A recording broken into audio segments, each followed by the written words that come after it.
Hello everyone, welcome back to our channel. ఈరోజు మన video వచ్చేసి మినపవడలండి. పైన క్రిస్పీగా లోపల సాఫ్ట్గా చాలా రుచిగా ఉండే మినపవడల్ని ఎలా తయారు చేసుకోవాలో చూసేద్దాం రండి. ఫస్ట్ 1/2 kg మినపప్పుని తీసుకోవాలండి. మినపప్పుని 2 సార్లు బాగా శుభ్రంగా కడిగి రాత్రంతా నానబెట్టుకోవాలి. చూడండి, ఉదయానికి పప్పు చక్కగా నానిపోయింది. ఇప్పుడు పప్పుని మిక్సీ జార్లో వేసుకుంటూ గ్రైండ్ చేసుకోవాలి.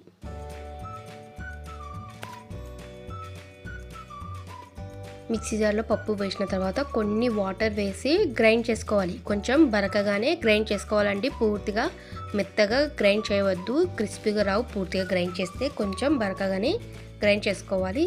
చూడండి, ఈ విధంగా గ్రైండ్ చేసుకోవాలి. పిండిని ఇలానే మొత్తం మినపగుళ్ళని గ్రైండ్ చేసుకోవాలి.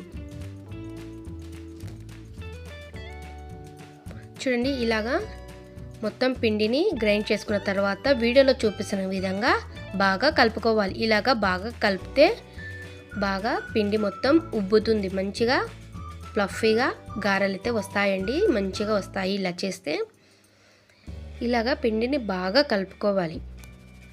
ఇప్పుడు డీప్ ఫ్రైకి స్టవ్ వెలిగించుకొని కడాయి పెట్టుకొని కడాయిలోకి డీప్ ఫ్రైకి ఆయిల్ని వేసుకోవాలి.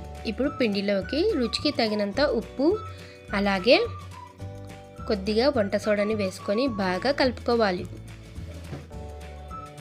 కలుపుకున్న తర్వాత ఇప్పుడు కొద్దిగా పిండిని తీసుకొని వడల్లాగా చేసుకోవాలి. ఆయిల్ కవర్ ఉంటుంది కదా, ఆయిల్ కవర్కి లైట్గా ఆయిల్ అప్లై చేసి వడల్లాగా చేసుకోవాలి. ఆయిల్ బాగా హీట్ అయిపోయింది. ఇప్పుడు ఆయిల్లోకి వడల్ని వేసుకోవాలి. ఇలానే మిగతా పిండిని కూడా ఇలానే చేసుకోవాలి. వడల్లాగా పిండి అతుక్కోకుండా ఉండాలంటే లైట్గా చేతికి నీళ్ళతో అద్దుకొని ఇలాగ వడల్లాగా చేస్తే పిండి అస్సలు చేతికి అతుక్కోదండి. చాలా బాగా వస్తాయి వడలు. ఇలాగా మిగతా పిండిని కూడా వడల్లాగా చేసుకోవాలి. చాలా రుచిగా ఉండే మినపవడలు రెడీ అయిపోతాయండి. చాలా టేస్టీగా ఉంటాయి. ఇప్పుడు రెండు వైపులా టర్న్ చేసుకుంటూ గోల్డెన్ కలర్ వచ్చేలాగా వీటిని ఫ్రై చేసుకోవాలి. పిండిలో ఉల్లిపాయ ముక్కలు, కరివేపాకు, కొత్తిమీర కూడా వేసుకోవచ్చు. ఏమంటే మా ఇంట్లో ఇవి వేస్తే తినరు కాబట్టి మేము ప్లెయిన్గానే వడల్ని చేస్తామండి. అలానే చూపిస్తున్నాం. ఇష్టం ఉన్నవారు అవి కూడా యాడ్ చేసుకోవచ్చండి. ఇలాగా వడల్లాగా చేసుకోవాలి. రెండు వైపులా గోల్డెన్ కలర్ వచ్చేలాగా కాలనివ్వాలండి. చాలా టేస్టీగా ఉండే మినపవడలు మనకు రెడీ అయిపోతాయి.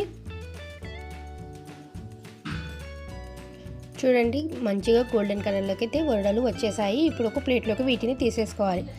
అంతేనండి, రుచిగా ఉండే వడలు రెడీ అయిపోయాయి.